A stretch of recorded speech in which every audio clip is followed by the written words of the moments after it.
প্রধানমন্ত্রী দুর্গাপুরে আসছেন, এই রাঢ়বঙ্গের যে 27টা আসন আছে আগের বারে 18টা পেয়েছিলেন, এটার কি কোনো লক্ষ্য নিয়ে আসছেন? দেখুন, মাননীয় প্রধানমন্ত্রী ভারতবর্ষের নয় বিশ্বের সর্ববৃহৎ জনপ্রিয় নেতৃত্ব।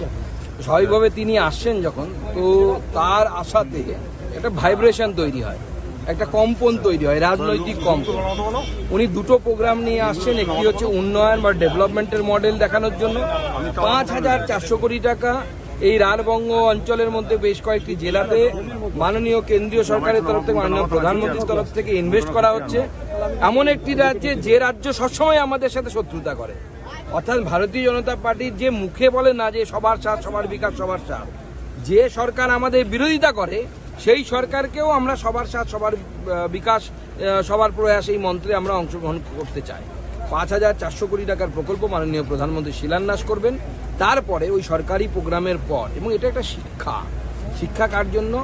আমাদের মাননীয় মুখ্যমন্ত্রী মমতা বন্দ্যোপাধ্যায়ের জন্য। উনি যেমন সরকারি কাজ আর পার্টির কাজ আলাদা করতে পারেন না, একই মঞ্চ থেকে প্রশাসনিক বৈঠকের নামে রাজনৈতিক বৈঠক নেন। দেখুন, মাননীয় প্রধানমন্ত্রী কিন্তু দুটো মঞ্চ আলাদা করেছেন, একটি প্রশাসনিক কাজের জন্য আর একটি রাজনৈতিক মঞ্চের জন্য। এটাও শেখার জিনিস।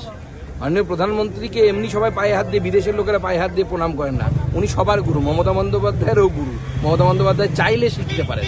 মমতা বন্দ্যোপাধ্যায়ের অনেক কিছু শেখার আছে ওনার কাছ থেকে। এটা শেখা উচিত যে কিভাবে রাজনীতি এবং ডেভেলপমেন্টকে আলাদা রাখতে হয়। তো আজকে মাননীয় প্রধানমন্ত্রী আগামীকাল আসছেন।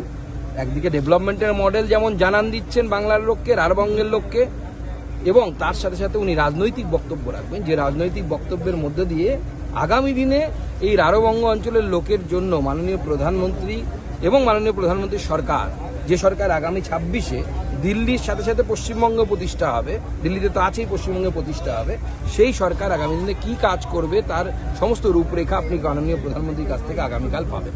আরেকটা কথা,